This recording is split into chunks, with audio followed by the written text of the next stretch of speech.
Welcome to the Farmizen Show, where we uncover the delicious interplay between food, farming, and wellness, shaping a brighter, healthier tomorrow. Better for farmers, better for the planet, better for you. Let's dig in. Hi, everybody. Welcome to another episode of the Farmizen Show. And today we have somebody who's very, very exciting and inspirational as well. In fact, he was one of the inspirations behind starting Farmizen as well. I mean, I had watched his video. You might have seen many of his TED Talks. He has, I think, 6 TED Talks which are there. If you are somebody who is worried about poison in your food, who thinks about farmers, you would not have missed his talk. You might have also seen him in the Amir Khan show, Satyameva Jayate, where he went ahead and talked a lot about organic farming, what's going on with pesticides, etc. So welcome Ramanjaneyulu GV. Let's call him Mr. Ramu from now on. So thank you so much, sir, for giving us this opportunity to talk to you, and welcome again. Thanks, Shamit. It's a pleasure, as always. Yeah. So I think one of the things I'm actually going to challenge you on a few dimensions. Most of our viewers on the Farmizen Show channel are essentially people who are either progressive farmers or who want to get back into farming, right? So most of them have developed that sensitivity. They might not already be doing farming, but they have developed that sensitivity of, oh, where is my food coming from? It's important, and so on and so forth. Now, I think there are a few doubts or questions that always get asked by folks. So the first thing that always gets asked is, see, this organic farming thing, organic natural farming, is this something which is just for the elite? You know, can we actually feed the world with it? Can we feed India with it? And I think a lot of the concerns are also coming from the fact of, like people talk about what happened in Sri Lanka, right? Where there was a big hit on the economy because of a sudden abrupt move to organic. So what's your take on that? Can organic really feed the world, or is it something that, you know, we are doing, but we have to be cognizant that it will be a 5%, 10% thing, but we'll still need conventional farming? Okay. I'll take this from 2 different dimensions. One is about, I'll ask the same question slightly different. I would say, can chemical agriculture feed the world? Let's start from that. So Okay. we can understand what is the need to move. That's one thing. Second, what is the context we are talking about? I think that second one we need to talk about. What is the context? The whole discussion is happening. These are the 2 things we need to talk about. Conventional agriculture, which is largely dependent on monoculture of crops, high use of chemicals and energy and water. If you look at from that point of, that's what today is the agriculture. And second, long distance trade. So in terms of grow where it is efficient, sell where it is profitable. So that's how the supply chains are built. And support from the government where new technologies are there and which are expensive. So invest in external inputs and external knowledge kind of thing. So these are the 3 premises on which the conventional agriculture is built. And that if we look at today, I would say, let's take the case of chemicals. In India, we use huge quantity of chemicals. I would say across the country, fertilizers, chemical fertilizers, if you take, the budget is somewhere around 3.5 lakh crores. And on average per acre, it comes to somewhere around 7,000 rupees. And per household, it comes to somewhere around 25,000 rupees. If you go by average land holding of the country and cultivating farmers, if you go by that point. And certainly the income is not that much. So you're investing more and you're not getting equal out of it. And what is the use efficiency of the fertilizers? It's just 15%. Use efficiency is 15%, means 85% is going into the environment. You're polluting. So the biggest pollutant is actually nitrous oxide. Compared to even carbon dioxide, nitrous oxide is the biggest pollutant. And this is 310 times having global Oh, wow. global warming potential 310 times higher than carbon dioxide. So 1 ton of nitrous oxide is 310 times more dangerous than carbon. And the nitrates get Interesting. water. And does it have how much time does it stay in the atmosphere? Does it It will get stay for more than 200 removed years. from the atmosphere quickly, or does it take a long time? No, at least carbon dioxide is taken out by Okay.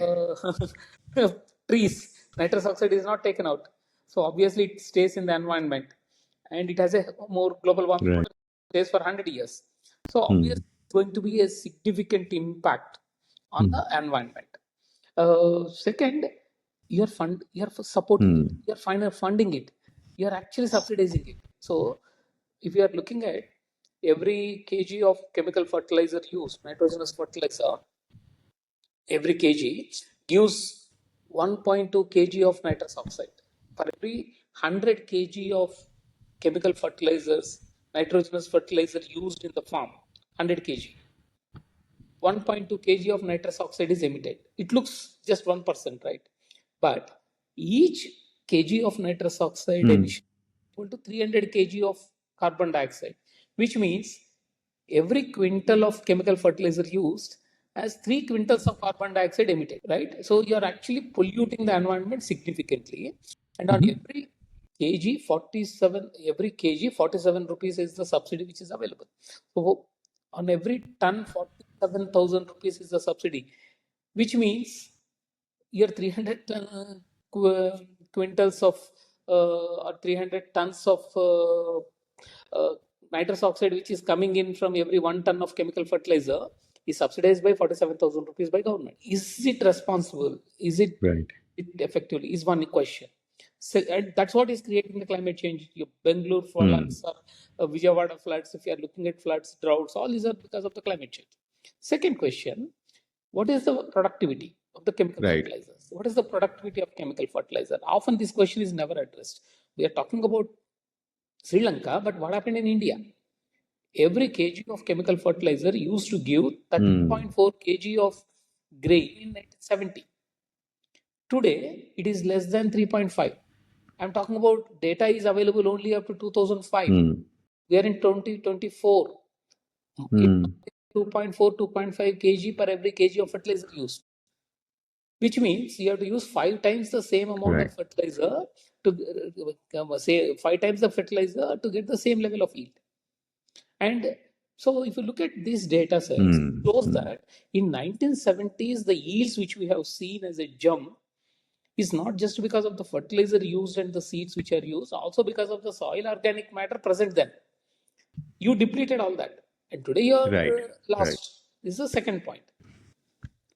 Third point. Yeah. So from 4%, if we take it down to 0.3%, and after that, if we expect the fertilizers to work as effectively, it won't work, right? It won't work because the nutrients. See, you are only putting in nitrogen. What about the other nutrients? What about other nutrients? Other nutrients have to come from organic sources. You have no other option for that. That's the second point.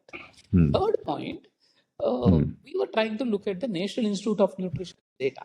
NIN publishes nutrition tables, which talks about what does Indian food contains. So between 2007, 2017, so the 30 years data was taken and then published in 2017. The previous 30 years data. So in 30 years, nearly 30-40% of the nutrients are depleted. So if you take the same spinach was more nutritive 30 years back compared to today. Rice was 30 years, same variety of rice was more nutritive 30 years back compared to today. So every fruit, every vegetable, every fruit, every grain, nutrients are depleted. Why does there is a nutrient depletion? It is because your soils doesn't have. So if you're talking about iron deficient soils, obviously your crop is iron deficient, your people are iron deficient. So if you actually map the anemic areas in the country, they are the areas where soils are anemic. Your people are anemic because your soils are anemic. So the course correction is actually correcting the soils, not adding iron to your food. Third, more dangerous study, I think I would say more shocking study came from none other than ICR. ICR published a paper this January. This was published in Nature. They published a paper which talks about because of the way seeds are managed, maintained, they are unable to take nutrients even if they are present. So even if the nutrients are present in the soil, plants are unable to take. So they are unable to take the nutrients. On the contrary, they are taking the heavy metals and other Okay. toxins. Heavy metals and toxins, they are taking more. So in the last, Why is that? Is it because is it because plants of are not. is it because of hybrid seeds, etc., No, it is versus because of the nati seeds? breeding mechanism. So you're not breeding properly, you're not doing enough of diversified breeding. And when you're selecting, you're only looking at yield, you're not looking at other qualities, and you're not maintaining the lines, and all that led to a situation where nearly 30 to 40% depletion in nutrient happened. So if you look at putting it all these things together, leave aside water. We'll talk about water later. Leave aside water. Just look at from this. You started with the premise that you have a yielding varieties will increase the yield, and you said adding chemical fertilizers will increase the yield. And where did we land? Where did we land? Your factor productivity has come down significantly. And when the factor productivity comes down, what is left to the environment is polluting, global warming, water pollution, all these are happening. And finally, the whole effort is to produce nutrients, right? You're trying to convert food, the soil nutrients into food.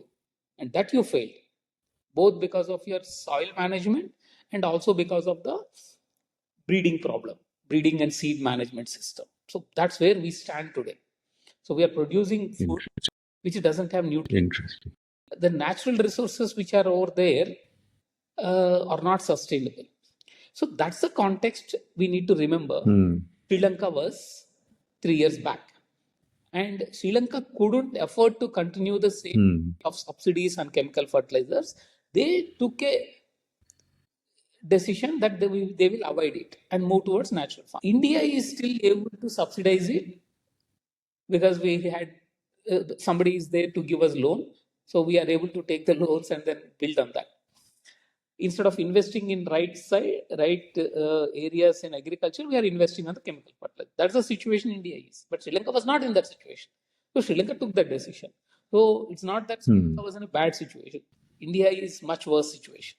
Sri Lanka couldn't afford, so they took a decision. So Sri Lanka couldn't get time to design a transition. So failure is there. Failure comes from not designing the transition properly. Okay. They were already in a compulsion. Their tea gardens were badly affected. Their rice is badly affected. They're putting in more fertilizer, which is not yielding.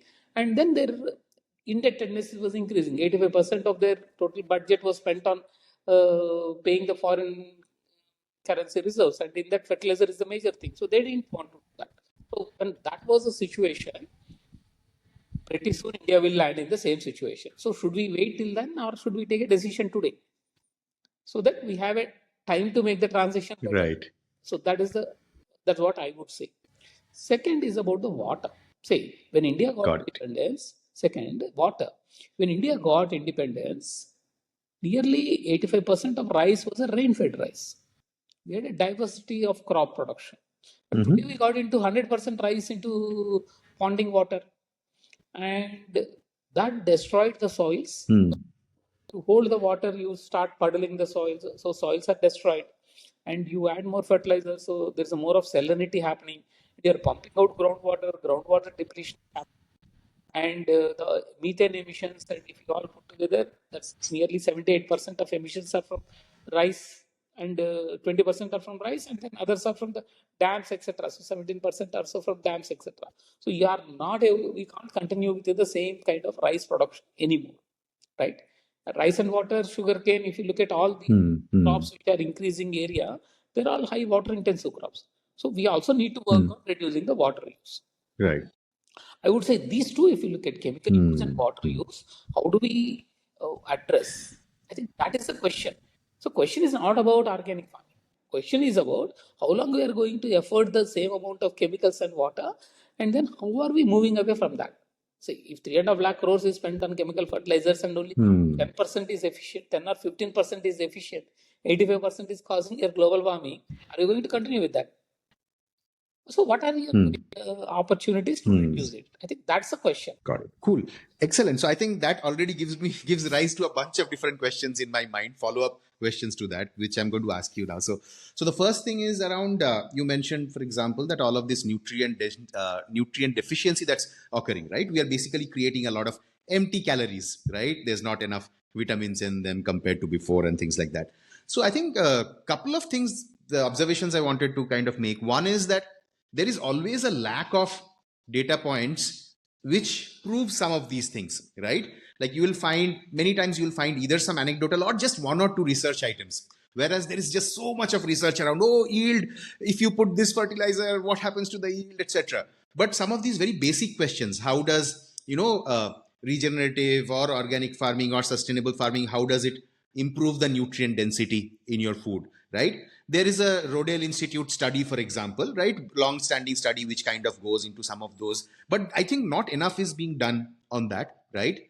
My guess is it's probably because, there is not a big corporate lobby, perhaps, which has vested interest in proving the other side of things. I don't know. Is that the reason why there's not enough research which we see around, which basically proves that there is a better method of farming? No, see, issue is about whose responsibility is to generate data. See, question is that who is responsible? Because there is in India India has the largest national agricultural research system. They are supposed to generate the data, right? And all the data sets which we are talking about, really talking about the problem, but they are not investing on solutions. See, problem is all your analysis shows that soils are getting depleted, but there is agronomic research to improve, Yes. right? And they are asking the organic farming proponents or farmers, where is the data? But where is your data which shows that it doesn't work? Or where is the data which shows that your fertilizers can provide all the nutrients? You don't see the data which I mentioned is the data published by ICR. If it is saying factor productivity of fertilizer is going down, if National Agricultural Academy says the factor productivity of fertilizers are going down, whose data is required further? That's what you need to act on. If you read the last Parliamentary Standing Committee report on fertilizer, it talks about India cannot afford this kind of nuisance. Parliamentary Standing Committee talks about it. But where is the decision taken on that? We're simply postponing the decisions. I think the question is that.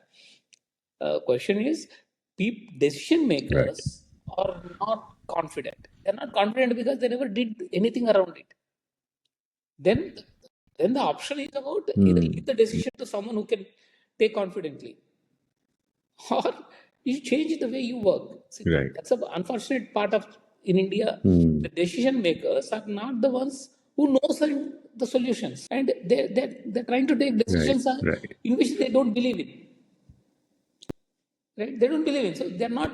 It's basically And sometimes a system.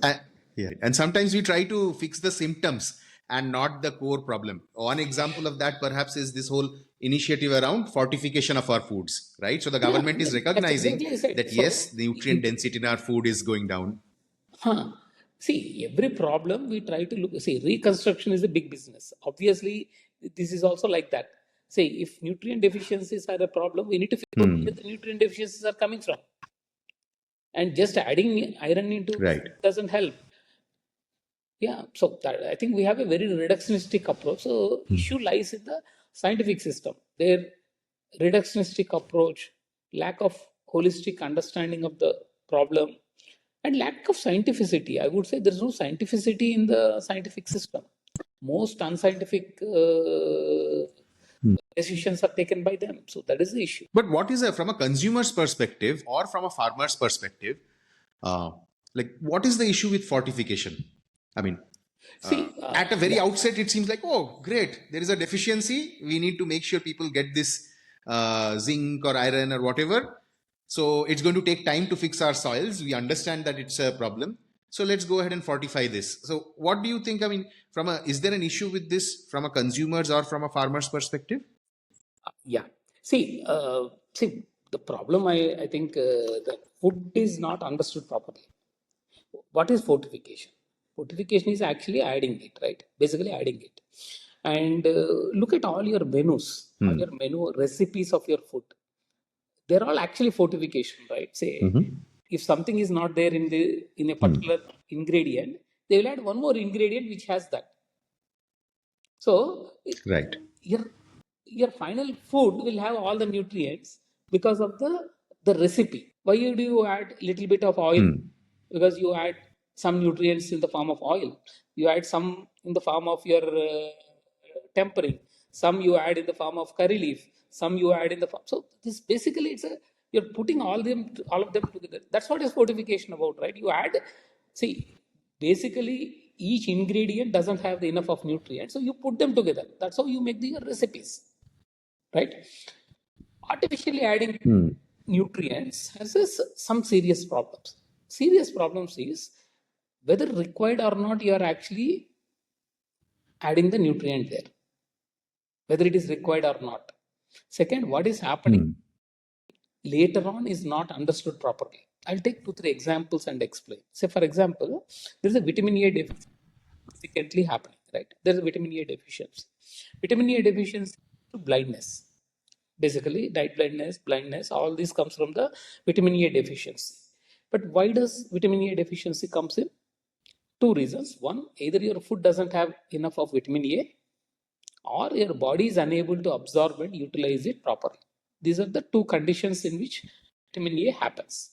Let's take the first case. Your food doesn't have because you are not eating enough of carrots and other foods, basically, which has more vitamin A. And food per se doesn't have vitamin A.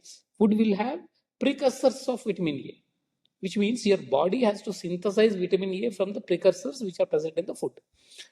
So your food doesn't have precursors, so obviously your body is unable to make it.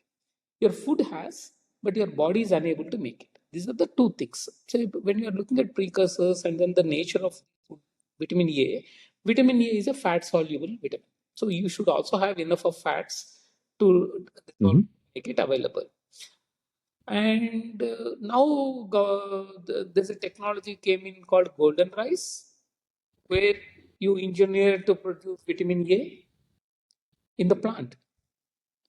So plant will have precursors, but to absorb it and then have it, you also need to have enough of fat.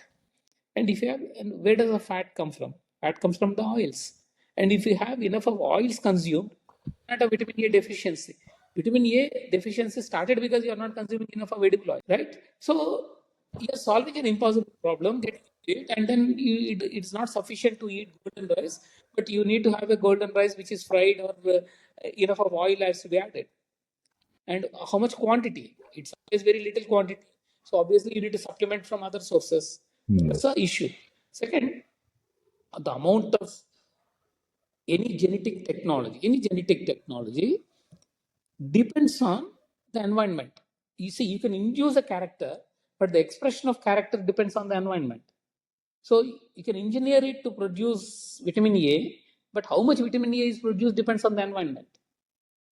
And today the deficiencies are coming because the environment is not good. You are saying that you will solve with the genetic engineering. And look at BT cotton, for example. You can introduce a gene to produce BT toxin, but how much BT toxin will be produced depends on the environment. So finally, it can be 0 to 3 times, 4 times kind of thing. So issue is that. So you're getting into something which is not possible. Second, biofortification can also be done by just adding chemicals. It's not just adding the engineering the plant, but you can also add only by adding the chemicals.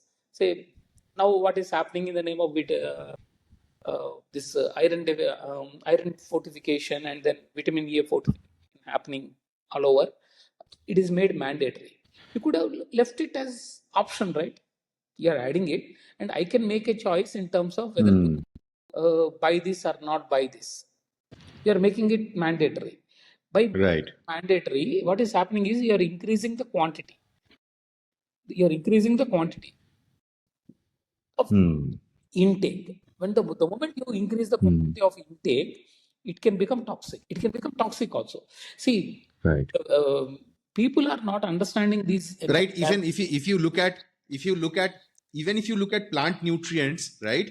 Everything, there's a deficiency range, there's a sufficiency range, and then there's a toxicity range. Almost 80-90% of all of these nutrients, right? There is a toxicity range. Too much of magnesium will also cause a problem, and many of Yeah, them also have interactions with each other, right? Calcium, yeah, magnesium, iron, like phosphorus. If you have too much of phosphorus, zinc will not become available, right? So these interactions are also there. And I mean, what is really shocking and surprising is that, first of all, we don't even understand human nutrition. Every year there's a fad diet which comes up, right? And sometimes people say, oh, keto is great. Sometimes people say intermittent fasting is great. Sometimes people say, some dietitian, famous dietitian says you should eat 5 times, 6 times a day. Some dietitian says you eat once a day, right? So in this sort of a situation where we don't even understand our nutrition, they are taking a very, very reductionist single point approach to plant nutrition also, which by the way are anyway related, you is like actually know, a shocking thing. I mean, I, I mean, I, I see, I remember a story from Tamil Nadu, say some 40 years back or so, when I was in my childhood. These fish capsules were supplied to the students to add on vitamin A into the food. okay, Fish capsule, fish oil capsules are supplied. okay, And okay, if people already has good vitamin A in their body, it can become toxic as well. So it is made mandatory for everyone to consume. And like I mentioned, vitamin A is a fat soluble one, so it stays in the body. Unlike vitamin B is a water soluble vitamin. So whatever you eat that day will be useful, and then rest of it goes into your urine. Whereas vitamin A stays in your body. So if it gets accumulated, it can become toxic as well. There was a toxic case happened in Tamil Nadu few decades back, where several children were hospitalized because of that. And all this can happen. See, iron also can happen like that. So you're getting into something which you don't know. See, better do things which you know, isn't it? Why are you getting into things which you don't know? And in extreme cases, right, supplementation is right. possible, but don't make it mandatory. See, in extreme cases, if you want to do supplementation, do it. Why are you doing it mandatory? Why are you doing that? See, iodine, I remember we fought a big case on iodine when iodine fortification was made mandatory. If you remember in 95 or so, somebody came with a bright idea saying iodine deficiency is causing goiter. And then also salt is the easy way to add the iodine. So they made it mandatory that only iodine salt can be sold. Common salt is banned. This is what government took a decision. So I was a student that time, and then some of us from as a students, and then some activists, and all we got together and tried to understand the problem. Then when we looked at it, it was banned under Food Adulteration Act. Common salt is banned under Food Adulteration Act. Common is something which is available over, and how can you prevent it under Food Adulteration Act? Iodine salt is the one where you are adding iodine, which you are adulterating it. You may be doing it a good intention, but you are actually adulterating the common salt, and you are saying that is good, and then you are banning this one. And second, see Right. iodine, where is the iodine deficiency in the country across? If you look at it in small pockets, right? And how salt is consumed in the country? Very little is consumed in your curd, right? Rest of it is used in the food, right? And when you add Right. salt to food, iodine salt to the food, what happens? Iodine is a sublimating substance. So when you heat your food, it evaporates. We are not like the West where you sprinkle salt on the food and eat. We actually add salt into the cooking food. Then what happens? It evaporates. So you put salt in your dal, it becomes bluish, and then it evaporates. So iodine is evaporating, you're eating the regular salt. What is the point in that? And when water, they changed the advertisements saying it is not 15 ppm, now we will make it 33 ppm. For evaporation and sublimation, whether you make it 15, 33, or 45, how does it matter? But because of that, the entire common Right. salt index Right. will disappear. So I'm saying it's very reductionistic in understanding. Unfortunate problem is, as citizens, we never make connections between them. In school, all of us read iodine is a sublimating Yeah. substance. It changes its shape from the moment you heat it. There is no liquid form of iodine, it evaporates. But if somebody tells you Right. iodine salt supplies iodine for you, we all trust. Which means we are not applying our own Right. We knowledge to don't our even day. question. We don't We don't even question. question. We have, That is yeah, the we have question. got so tuned to, okay, whatever people are saying, let's just Yeah. And now we say farmers Interesting. doesn't understand, farmers are illiterate. Are you, are the science teachers literate? Are the consumers who had nutrition degrees are literate? Are you taking right decisions based on your own Right. understanding? That is an issue. Simple question, right? If your soil doesn't have Correct. Correct. nutrients, your food Absolutely. doesn't have. And in If fact, the, I remember I mean, even after doing like a BTech and a MBA and all of that stuff, most of us forgotten whatever we learned in class 5 or 6, carbon cycle, nitrogen cycle, all of these things we have actually forgotten, which yeah, we yeah. used to know at that point of time. So That's the point. That is the issue. Issue is it's very interesting. education. Your education is largely distanced from reality, and it doesn't give you power to take right decisions. And that is true from a child Hmm. to a vice chancellor of a university. That is the problem. Everybody is like that. Right, right. So let's shift gears a little bit and let's talk a little bit about. So, Center for Sustainable Farming has worked with and enabled like some 60,000, 70,000 farmers, right? So, I think what is very exciting about this and watching your journey from a long time is that, one man can also make a change, which is a very important angle. Obviously, you are not one man, you have your colleagues, you have support from a bunch of people and things like that. But I mean, the fact that one person, can kind of talk about things, then get a lot of people activated, excited about it, then, and you can actually make some sort of a change as well in terms of actual numbers. Because see, agriculture, when you start getting into it, it feels like, oh, it's too vast, too many different things are broken, everything is interdependent on each other, but everything is broken.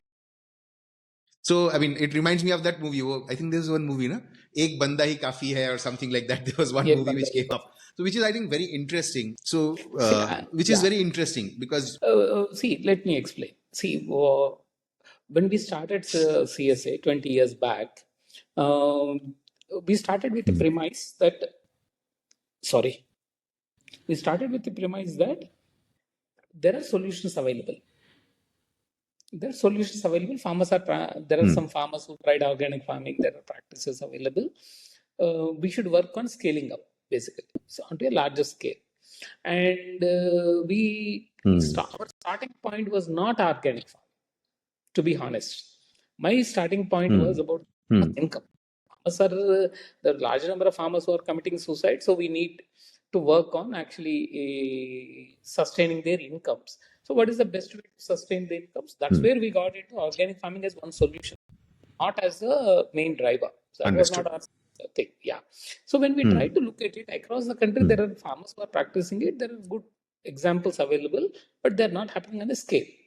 So the question was, how do we do at a scale? So we try to look at, to happen on a scale, what are the requirements, and then how do we address these issues? That's where actually we started looking at, and that's the core strength of CSA. Even today, I would say, Right. working. So, right. So that's very interesting because that leads me to my next question, which is that, like, if you see very broadly, many challenges are there, but broadly, one is how do you grow organically or in a sustainable way, climate friendly way. Secondly is how do you sell, right? These two are at the most basic level, the two biggest problems. How do you grow? How do you sell, right? So now the question is like, which do you think is a bigger problem? I mean, for example, do you say no, the growing part is well known, there are established practices, it's fine, it's a lot of it is about the selling, or is it the other way, or do you say no? You take a politically correct answer and say no, both are equally important. What would your take be on No, that? no. I would say production is an issue. See, we Okay. have not understood the production problems clearly. See, what happens is, Okay. if you have to sell any product, the product should be of good quality and produced at an efficient price, isn't it? That's what anybody does it. If I make a bad product and then if I expect to sell in the market, it's not going to work. Just market is not going to help anyway if your product is not good, isn't it? Then you need to invest a lot on the marketing itself. So otherwise, it won't work. That's the basic premise of business.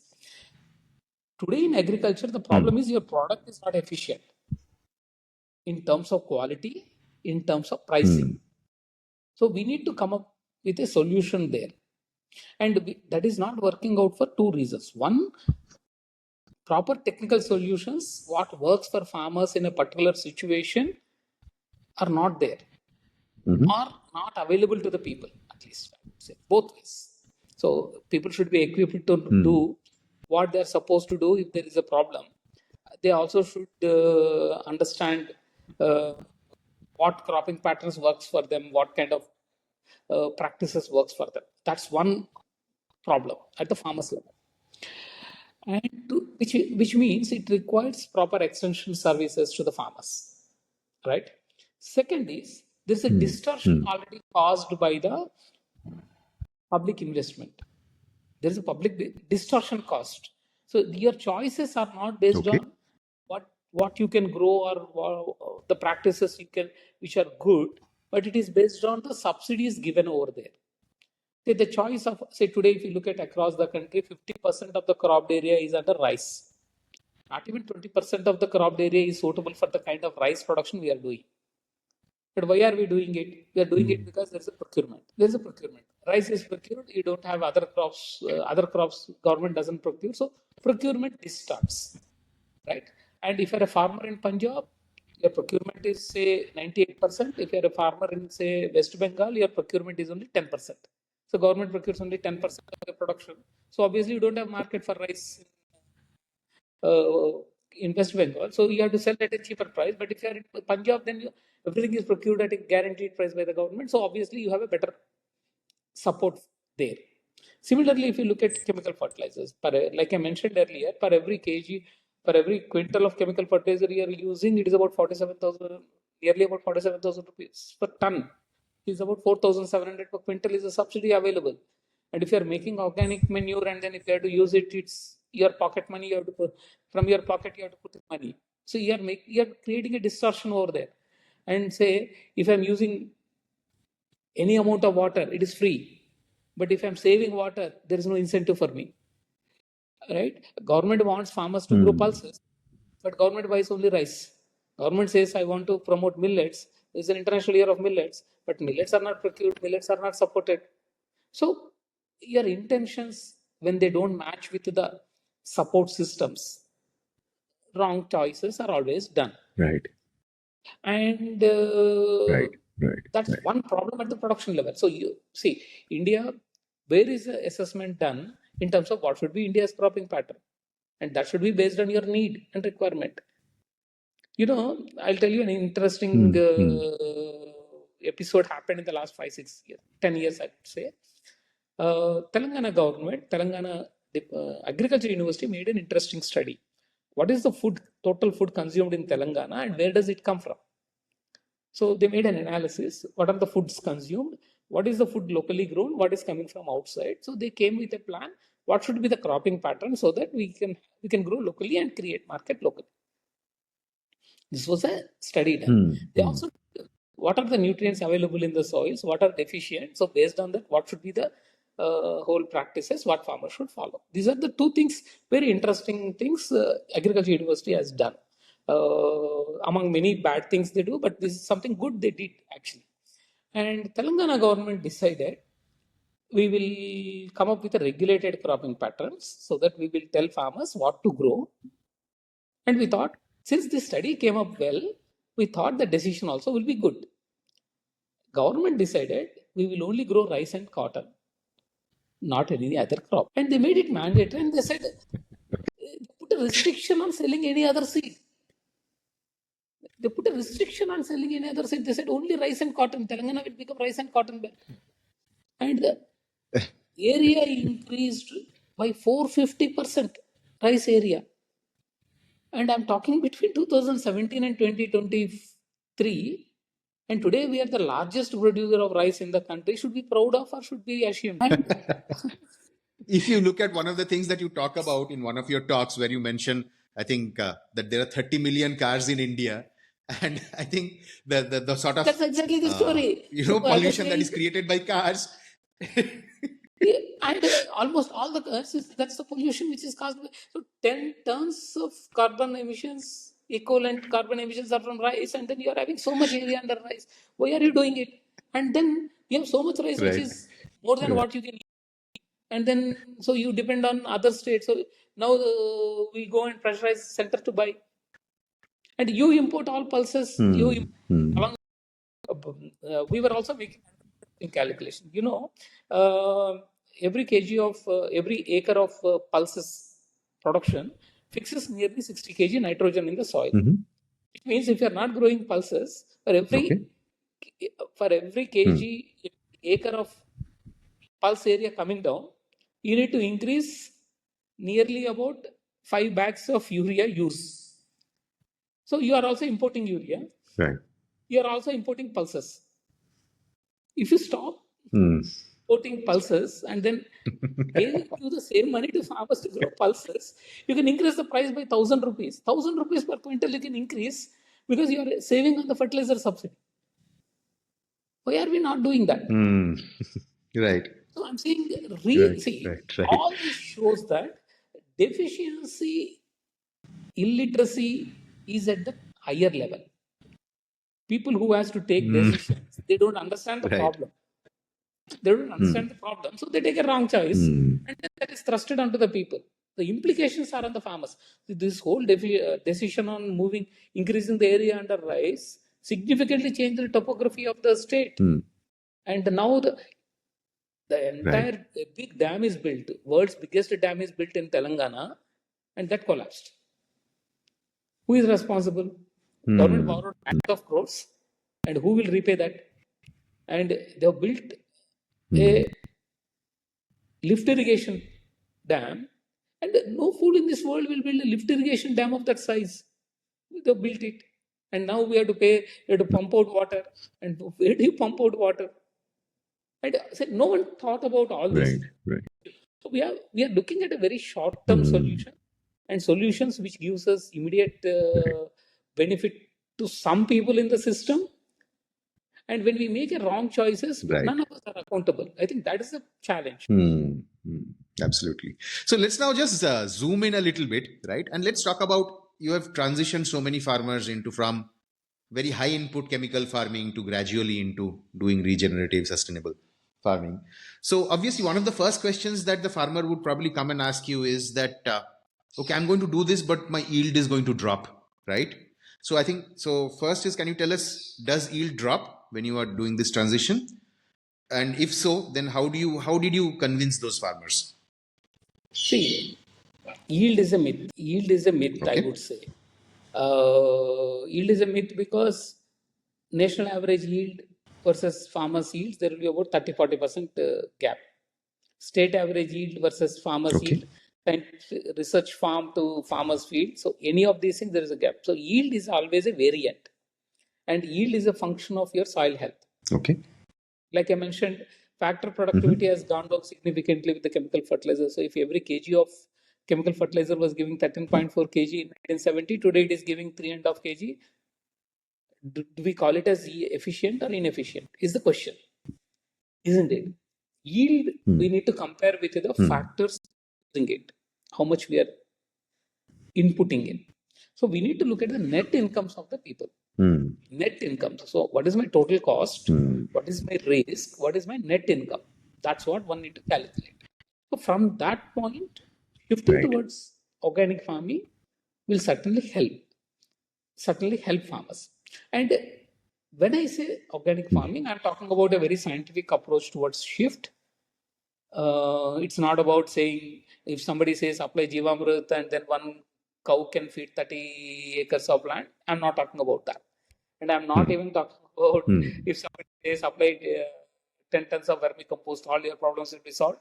No, I'm not also talking about that. I'm saying shift towards a practice which suits you. So today, if you are using X amount of inputs and you are growing a Y crop, look at what your soil has, and then based on it, what is your transition plan? So make a plan for 3 years, and in the 3 years period, how much shift you can shift. Inevitably, you need to reduce your chemicals, use your water, and you need to increase your density of crop. Focus on that. So make it your own transition plan. So my effort always has been in dialoguing with the farmers around these things. So, say in my last 20 years of journey, I might have personally spoken to more than 1 lakh farmers. Personally, I'm saying one on Oh, one wow. in small groups. Okay. Personally, I'm talking about, and none of them had any question. I would say, see, what they say is, we tried. What we are saying, you tried, but it didn't work, or these are the gaps we found, which they are trying to understand. So, the moment you answer that, they are ready to experiment with. See, one of the days there was a workshop organized in Delhi talking about the Ganga Kinare, how to make it organic. So there were farmers from Punjab. So I was explaining about the pesticide problem in Punjab. So there was a farmer from Punjab. He said, he got up and said, "Sir, you are only a scientist and you are teaching and you are understanding the problem and you are explaining me. But I'm the one who is carrying the pesticide dabba on my back and then I'm spraying. Do you think you understand the problem more than me? I know the problem. But how do I get out of it? I don't want. Do you think I feel luxury about carrying this one? No, I don't want. But what do I do? Who tells me how to manage my problem? That's the issue. Issue is about we don't have enough people in this country, good field level extension team who can actually talk to the farmers, engage them and tell them what is your problem, how to understand the problem, how solutions work. We have only preachers, I would say. If you go to any religious preaching event, the way the preacher talks about, that's how organic farming trainings are done in this country. Somebody comes and natural farming trainings are done. Right. They will say, since I'm saying this is right, somebody says cow can make wonders, it can make gold, it will have in its body, you can find gold, and then they will say everything. And somebody will say, my biofertilizer will solve all this problem. And some scientist will come and say, my nano urea will work.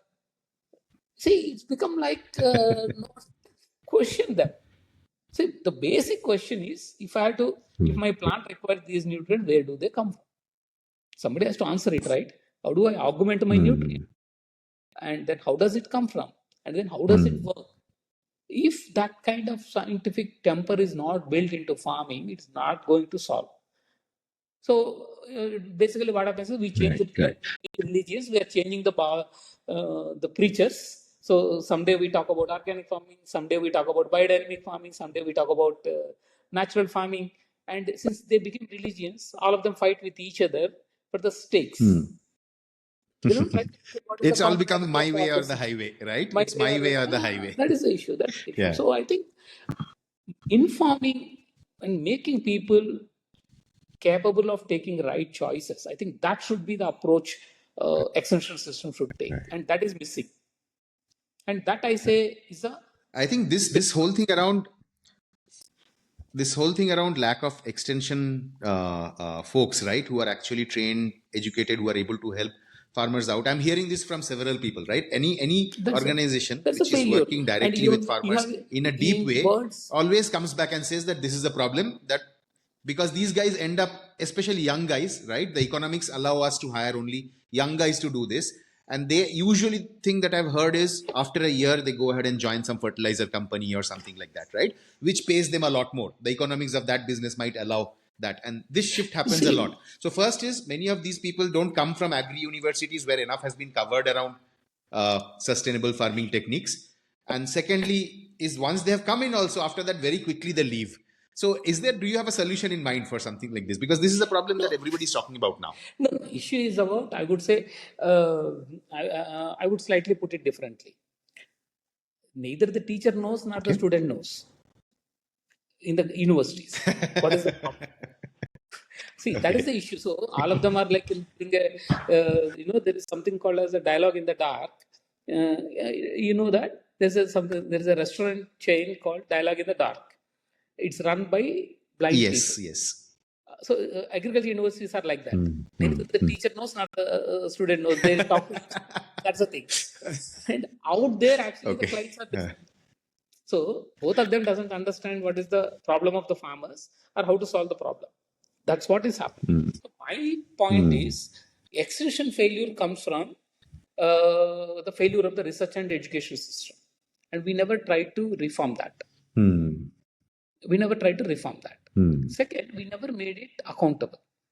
Say, if nearly 3.5 lakh farmers have committed suicide in the last 25 years or so, who is accountable for that?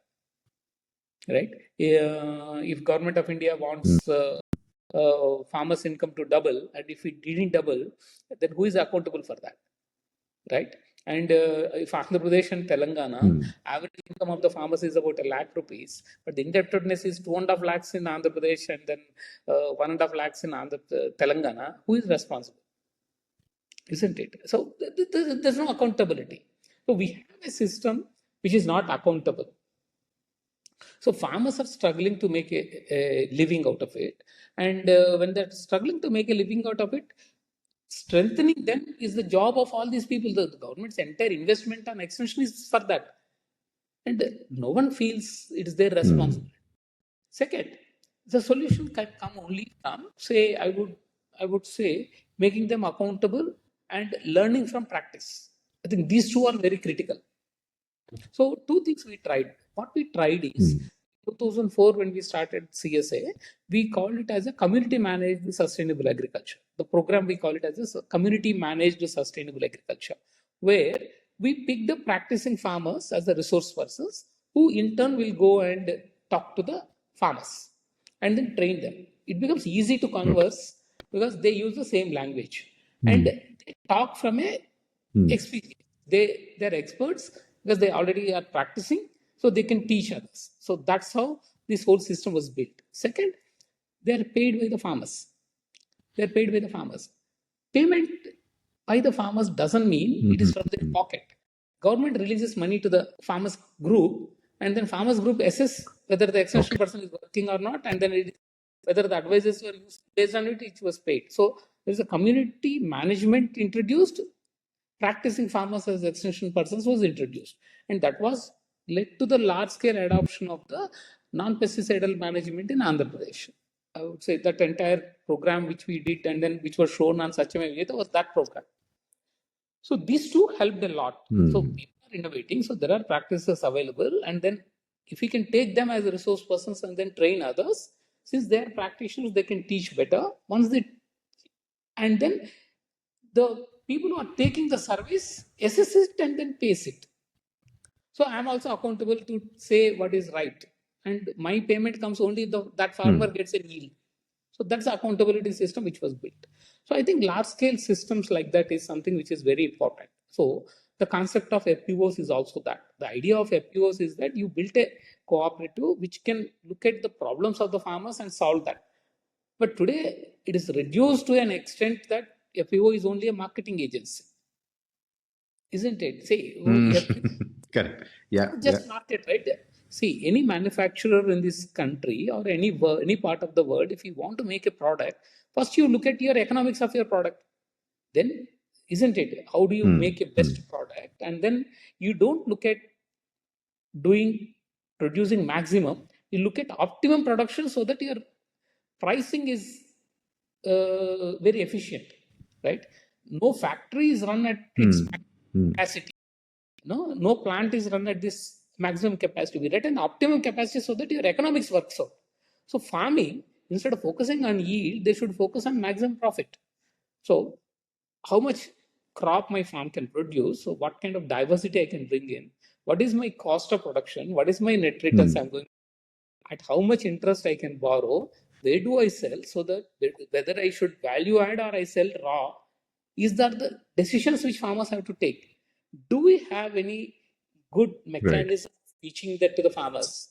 Isn't it? Say, everybody says suddenly now FPOs are woken up and then now say value add and then that will solve the problem. Say, I'm a tomato farmer, I can sell tomatoes, but if at the moment I make ketchup, then I have to compete not with the tomato farmers, but I have to compete with Kishan over there. And I cannot compete on price, I cannot compete on quality, I cannot compete on marketing investment they make. So my value addition is not my strength. My strength is on producing tomatoes. So how do I produce tomatoes efficiently is what I need to focus on, isn't it? So I'm saying in this whole game of agriculture, everybody tries to bring in a solution which they think is a solution. No one practices. So it's only an opinion which is passed down. And opinions becomes policies. and investments comes over there, and no one looks at whether that is practicable. And then the moment it Right. fails, the farmers are illiterate, and then small farmers, India has a large number of small farmers. Doesn't work. So let's consolidate the land holding people, move 30% of the people outside, and which is stupid, right? So Right. we are all made to rule these Hmm. people. So if you don't have this 30% or 40% small and marginal farmers, 80% small and marginal farmers in this country, you don't need a public extension system, right? Why do you need a public extension system? Hmm.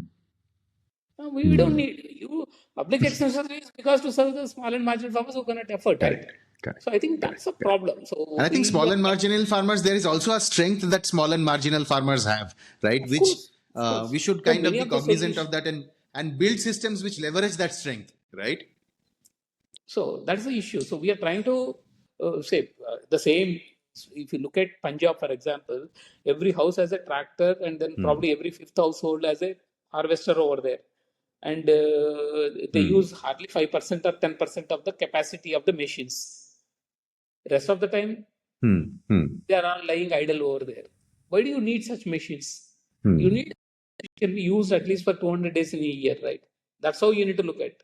Then Correct. your entire farm machinery policy has to change. It's not that we don't need machinery. You need machinery, but not this way. So the battles have become ideological rather than looking at solutions. On the other hand, people who promote organic farming, people who promote organic and natural farming also are becoming very fundamentalistic on the other end. They say farmers knows everything. If farmers knows everything, why there is a crisis over there? Isn't it? Say there is a crisis because there is a gap. I'm saying see, either of it is not right. And saying no to everything is easy. But what do you want? There's no consensus on what you want. There's consensus on what you don't want. So everybody says no, no this, no that kind of thing, but not getting back to what we want. Right. Right. Now, sir, there is one angle which is there, which like at Farmizen, we kind of believe that this is being ignored by the by policymakers and everybody else, which is that, see, certainly when you are trying to do, let's say, very ground level farmer extension services, etc., one of the things is you'll have some farmers who are really skilled and who have worked with you, who are seeing success, and they will end up inspiring others and also helping others, right? That's kind of important. Now, one way is you, from the existing farmers, you kind of go ahead and build that. The other thing which we actually believe in, but nobody else is really interested in, I mean, it seems like is basically actually people from corporates getting back into farming.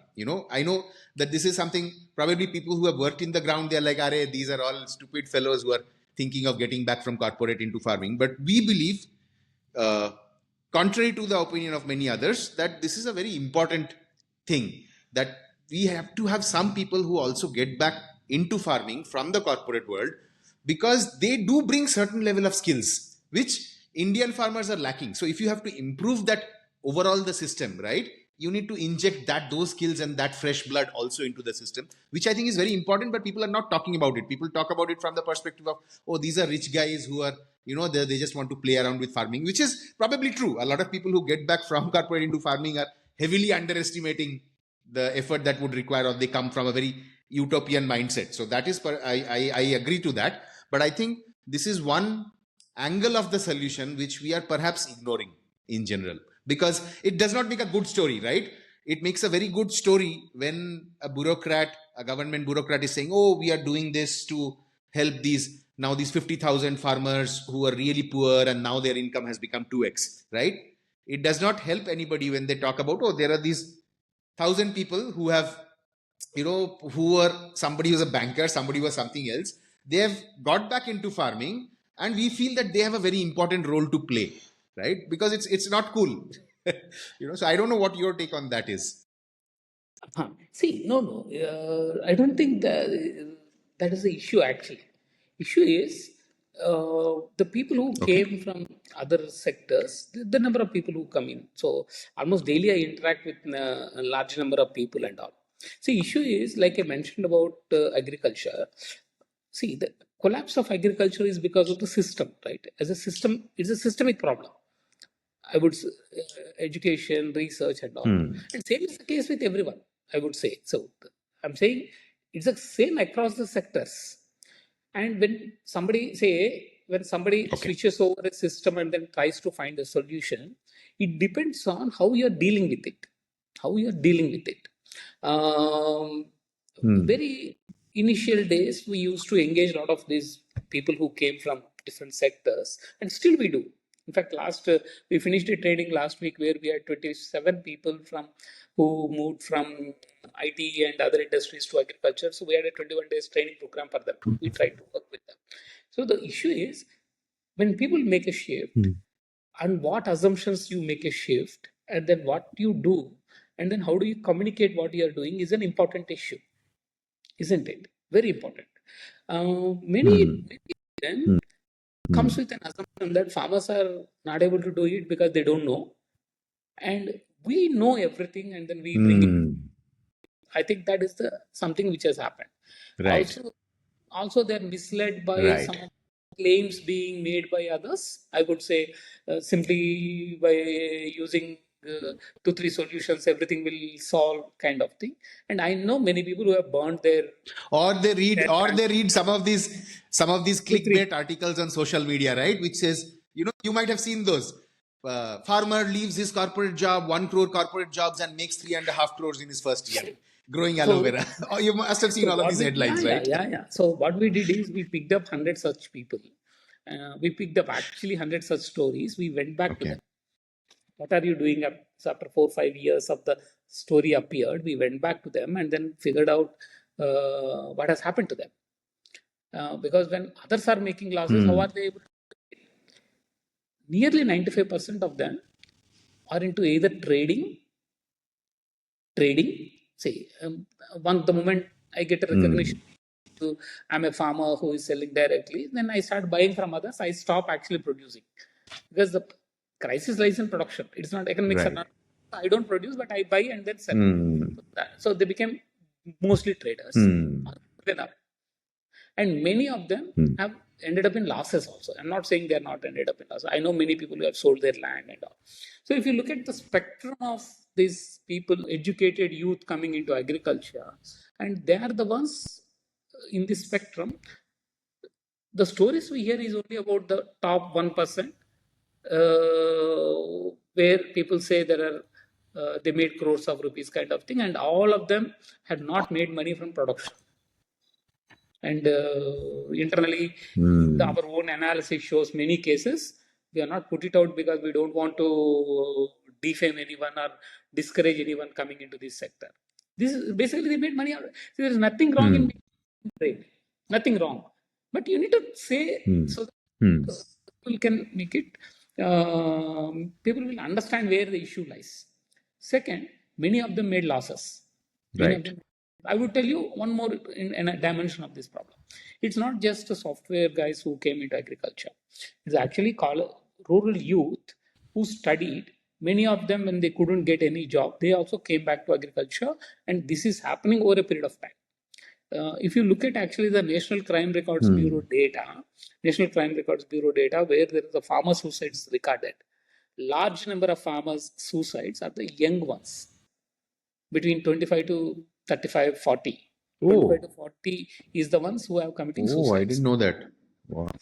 That is the issue. So if you are looking at today's data, if they're between 25 and 40 means they came into agriculture some 5-10 years back. Right? Unfortunately, many of them are influenced by magazines, TV stories, and they take into a kind of agriculture which is high risk without getting into understanding the reality of it. And where do you get your reality of understanding? Say, if you want to learn, where in this country is a place where you can go and learn?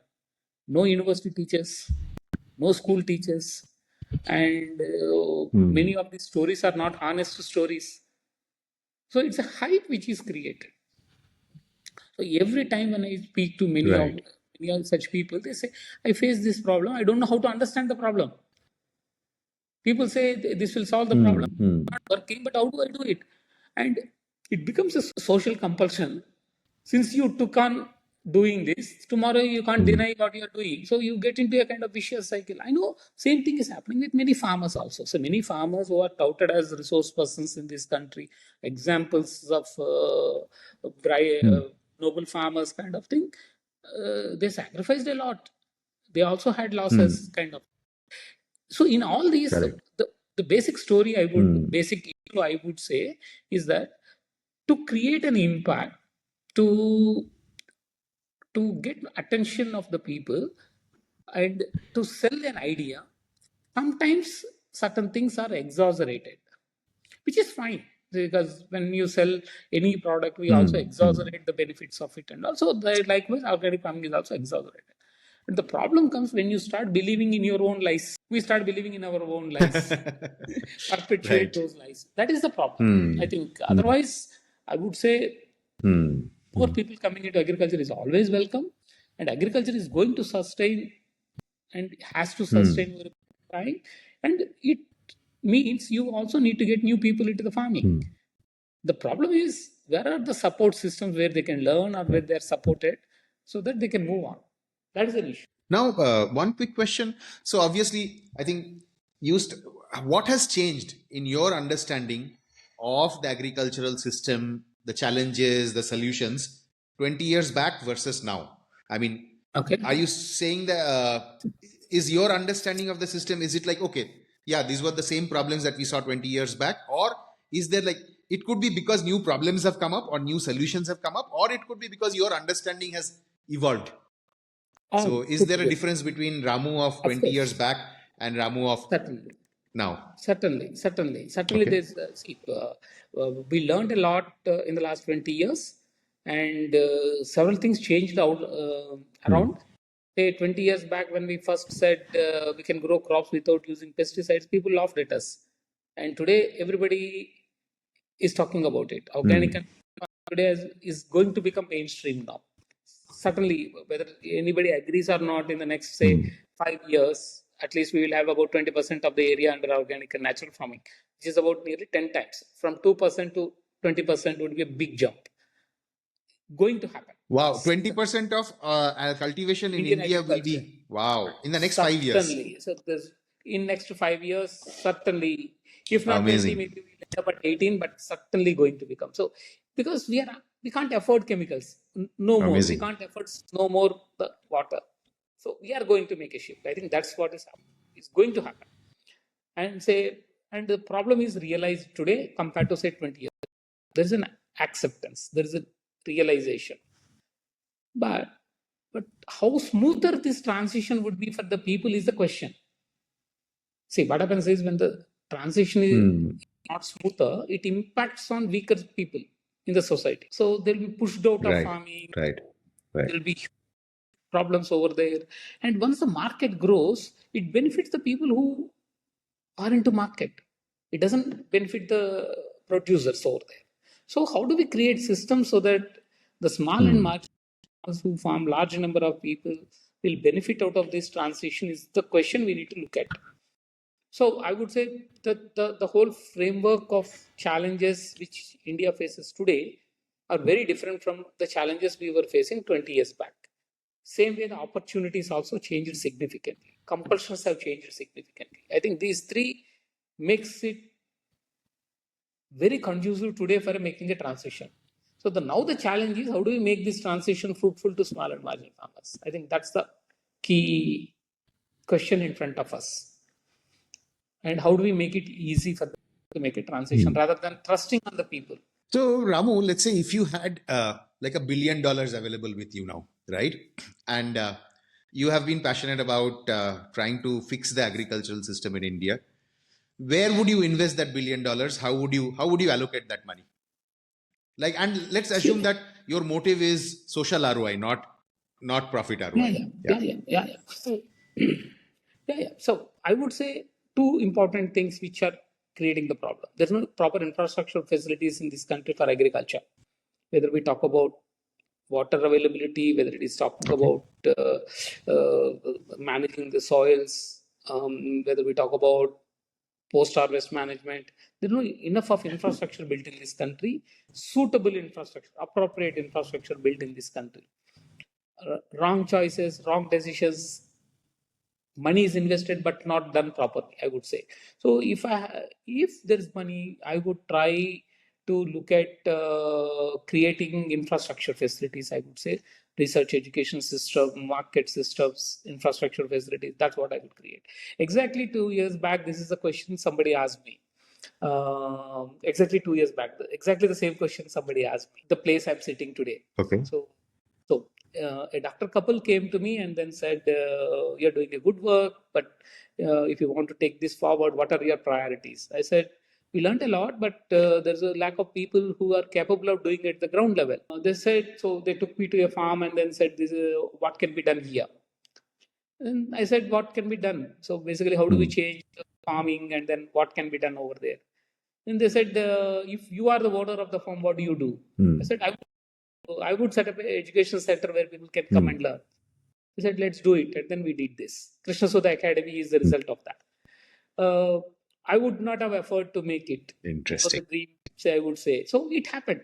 So things happen. I would say the plans are about creating such infrastructure facilities where people can come learn. Say, here we are not having, so we are in Krishna district, we are not having yields which are comparable with any chemical farmer around here. We are not. Still, we are in the process of improvising. But anybody who sees the farm will get a confidence that it is possible to make a change. It is possible. Today, there is a, say, maybe 2-3 quintals less yield coming in, but in the next 2-3 years, it will improve. Seeing the farm gives a confidence. Seeing the facilities creates a faith.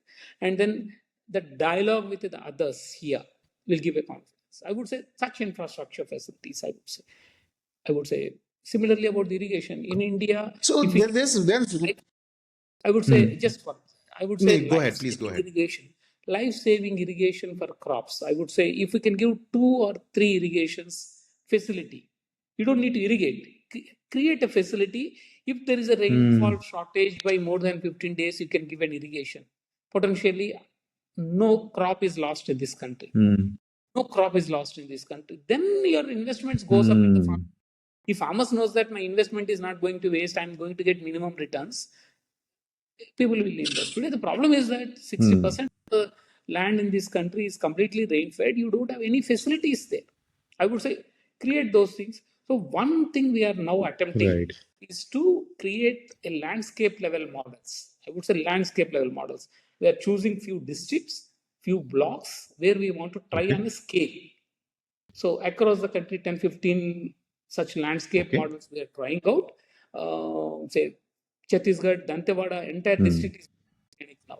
We are nearly at 50% of the villages becoming 100%, and rest of the 50%, nearly around 60-70% transitions happen. So pretty soon we are going to have an entire district.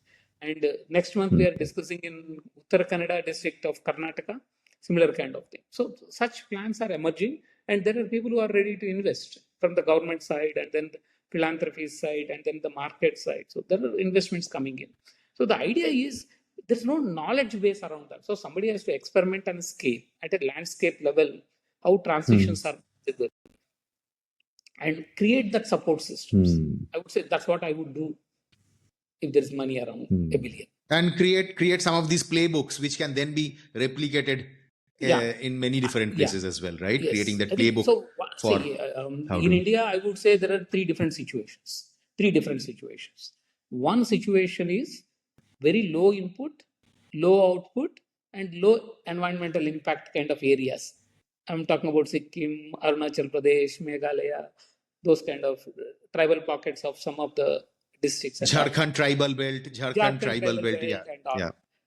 They're all very poor. So there the issue is about how do we increase their economic status, focus on that, improve the intensity of production, and then so input, how do we create an opportunity for them to produce more and then earn more? I think that's the focus one need to make. There's the other end where there's a high input use, high returns, high environmental impact. Punjab, Haryana, Krishna district, I would say Kaveri district, other districts across the country. There is no incentive for the farmers to make a transition. Yeah, environment is damaging, that's okay. But they're getting good income, they're getting good things. So there, your interventions are very, very different you need to make. There's a third area, which is nearly 50-60% of the cropped area in the country, where your input use is high, incomes are low because of your inefficient production system. But the environmental impact is very high. And that's a large part of the country where you use more water, but you get low yield. You use more fertilizer, you get low yield.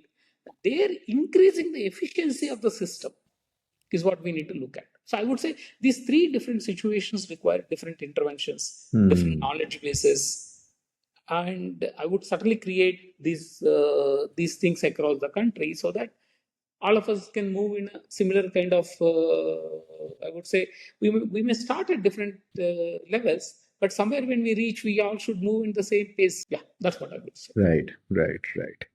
Awesome. So I think my final question to you. So, like, I have noticed that recently, like, you have started talking a lot about the climate angle of it. As you mentioned that when you started the journey, the focus was on farmer income, right? And then you started talking a lot about Natural the resources, poison on the plate and things like that, safe right? food. What it's causing to.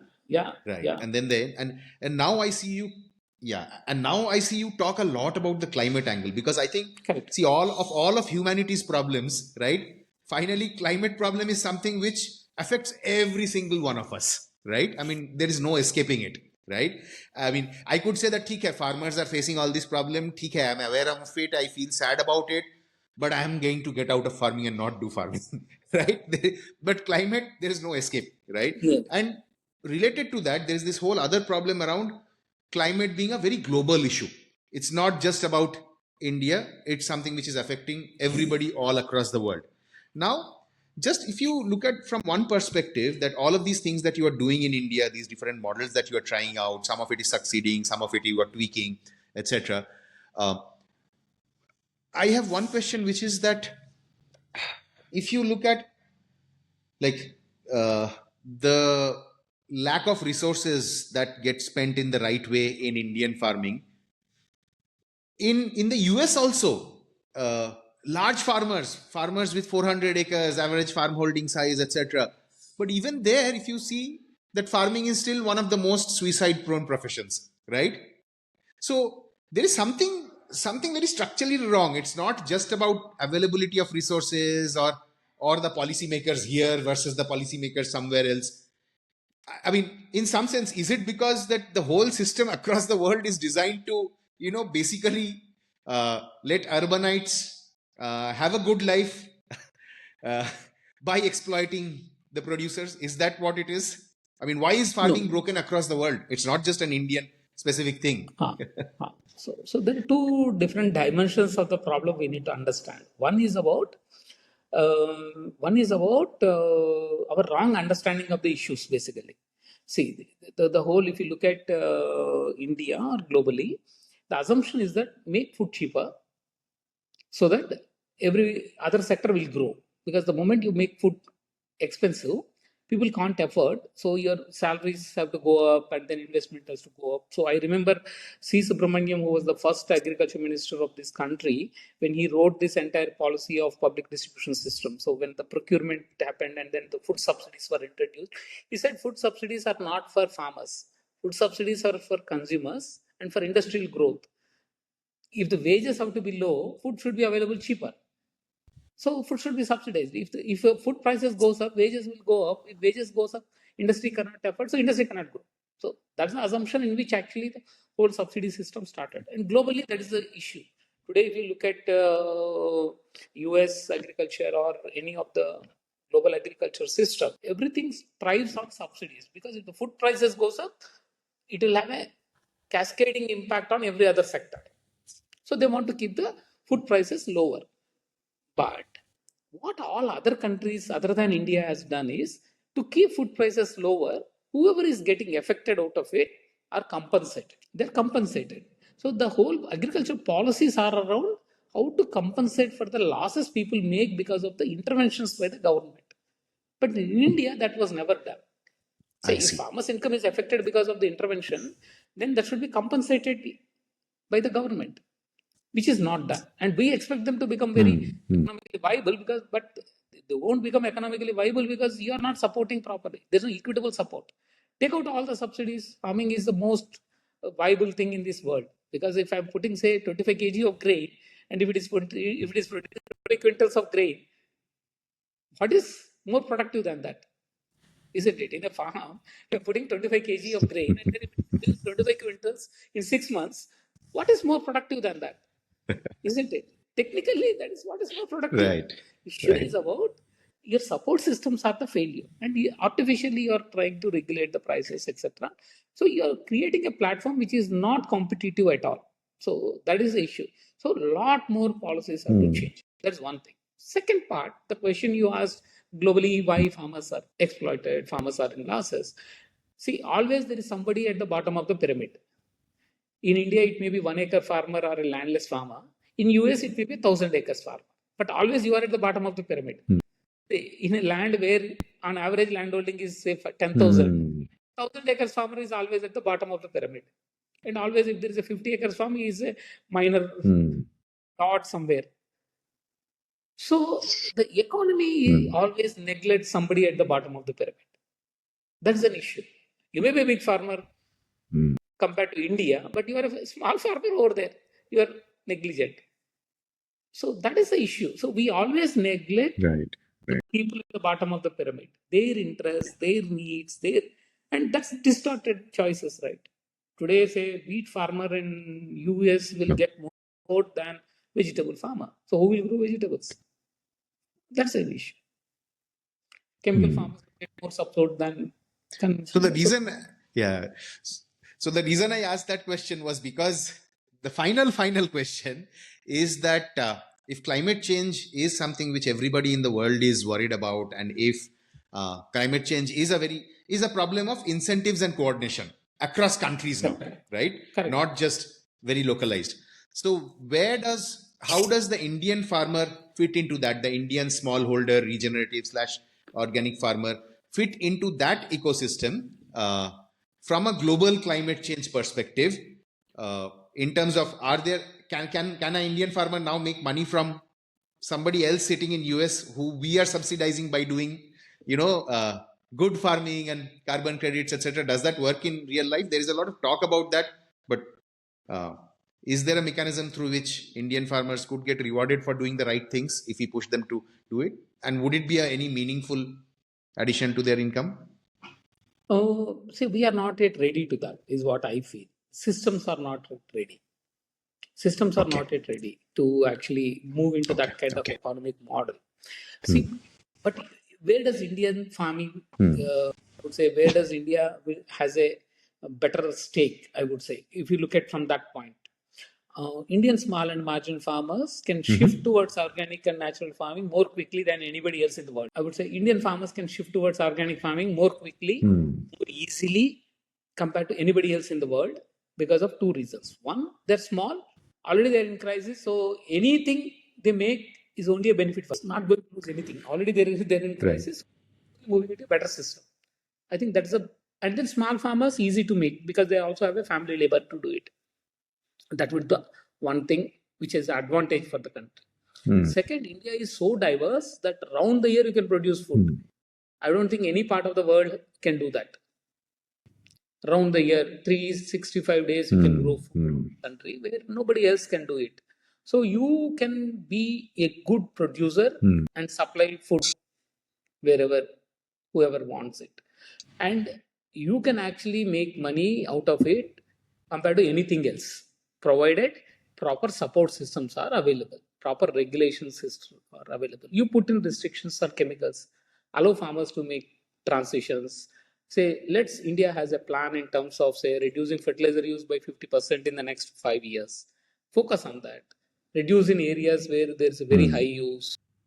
So when you're talking about organic farming, focus in areas where there is a high use. Not going into the default areas where nobody is using it and then saying that is organic and transitioning, right? Support people who are actually using high so that make a shift so that it benefits farmers also. I think that's one strategy we need to look at. Second, establish trust.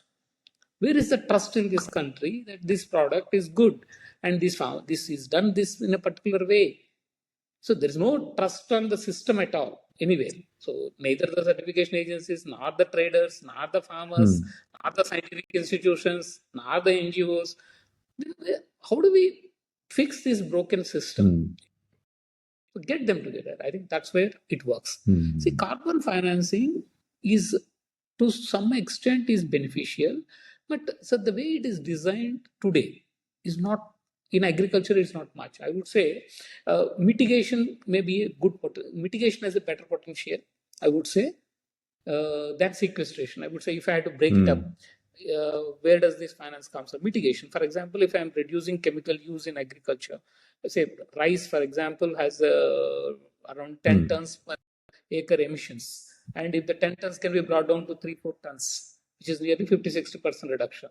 So 50-60% reduction means about 4-5 credits, 4-5 tons reduction, 4-5 credits it turns to, and then that can be. But today's price in the market is only say $10 per credit. So 4-5 credits is about $40. And in the $40, if you look at say 50% goes to the farmer, rest goes for data management and other systems, etc. Finally, farmer will get around 1,200-1,300 kind of thing, which is less than a subsidy on a bag of urea. Right. So I would say create more opportunities for the farmers to negotiate. Right. Then these monies can come in terms of facilitating the whole process. See, what happens is it's like the organic markets. The whole system of establishing that you are doing organic is more expensive than the organic product itself. Right? That is the reality of it. I would say if I'm selling a product as organic in the market, the systems you establish to show that you are organic and the trust, certification, packing, processing, and then the consumer education, this would be more expensive than the product itself. Means the farmer will get only 20%, 80% is spent in the rest of the supply chain. So same will happen with the climate change also because of the, see, we have small farmers. We have small farmers. So obviously aggregating is expensive. Instead, if you focus on, say, landscape level transitions, villages, districts, and then focus on that. Say, if a district reduces the fertilizer use by, say, 50%, compensate for that. So the new schemes like Government of India is talking about PM Pranam, etc., will be more beneficial to the farmers if they are put into right use and then if right data systems can be generated than actually carbon credits, I would say. Say if fertilizer use, say the PM Pranam talks about... And is it enough to... No, I'm saying if PM Pranam is saying 50% of the fertilizer... Please go ahead. No, PM Pranam says fertilizer use, if any state reduces fertilizer use by 50%, fertilizer use, I'll compensate 50% of the subsidy directly to the state, which is a good thing. Say, my calculation of Andhra Pradesh is, say, we use nearly about 16 lakh tons of fertilizer every year. And if 16 lakh tons can be brought down to 15 lakhs, which is about 1 lakh tons if we can cut down, we save nearly about 100 crores. And the entire money invested on organic farming programs in Andhra Pradesh should be just 4-5 crores kind of thing. So obviously that money can be used for more people to make the transitions kind of thing. So quite possible, and that from 16 lakhs to 15 lakhs bringing down is quite easy, not very difficult. So there should be a comprehensive approach in terms of how do we set targets in terms of transitions kind of thing. So quite possible, and then these monies can be used. I would say in the process, if you're generating credits, you can add to that, and that so overall help may happen. See, like I mentioned earlier, world is going to move towards organic farming. In India, organic food business is growing by 37% per year compound growth rate, 37%. No other industry is growing at that rapid pace. We are going to double our organic production in the next. So all these are in front of us. It is happening without government support. If the government support comes in a right way, probably further accelerate. If it comes in a wrong way, it may de-accelerate also. So it depends on how policies are changed. Do you think the government should also support? So there are two angles to this, right? One is all of the support required for transitioning farmers in, providing them market access, etc. But perhaps there is also some government support required in terms of just sheer consumer education, because consumers, you cannot leave consumers out of this equation, right? No, see, so I think government should probably put in a lot of effort on that as well. Yes. So I would say entire food system is all about consumption, not the production. Hmm. Right? If a farmers, consumers make right choices, production will change. So there's no enough investments made on the consumer side. See, it's all about right choices. Like I mentioned right in the Right. beginning, Right. I work with farmers. I talk about how farmers can make right choices. But unless consumers make right choices, the farmers will not make right choices. I'll just give you a small example. We were making a calculations about Hyderabad. See, in Hyderabad, if everybody eats rice, what is the amount of water we are consuming as a water footprint? This will be nearly 7 times the kind of Kaleshwaram Dam built. We don't want Kaleshwaram Dam to be built, but all of us want to eat rice. It's not going to work, right? So I also need to make a choice. So these are all interdependent. So we all feel we need organic food, but I don't buy it. I don't want farmers to use pesticides, and we feel farmers are using the pesticides in their own form. So what does it happen? So around Hyderabad, whatever pesticides are used comes into the ocean sagar, the Himayat Sagar over there, which is the drinking water supply to the Hyderabad. So entire things comes here. So we are all interconnected. So consumers making right choices is something very critical. So a lot of investment have to go there. So, like I mentioned, National Institute of Nutrition comes up with annual reports. They comes up with what India should eat. What is so there are reports available, which, like I mentioned, the data which I mentioned saying there's a 30%, 40% reduction in the nutrients is for the consumers. That's the data which NIN has put out. But who is reading it? Who is reading it? And who is taking note of it? Whose responsibility is it basically? Is a question. So, in that absence of Right, that, right. Who's responsible? Who's accountable? Right? who is Those. accountable? The same story. See, I would say everywhere that is the same story. Who is accountable? Who is accountable? So I think in India these systems have to be fixed. Yeah, that's what I would say. Awesome, awesome.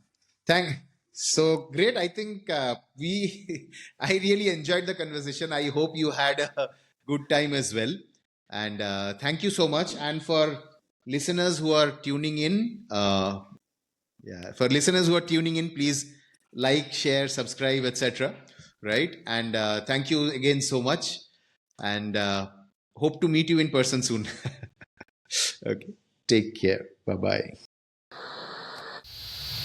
Thank you, everyone. Hope you enjoyed the Farmizen Show, where we uncovered the delicious interplay between food, farming, and wellness, shaping a brighter, healthier tomorrow. Better for farmers, better for the planet, better for you.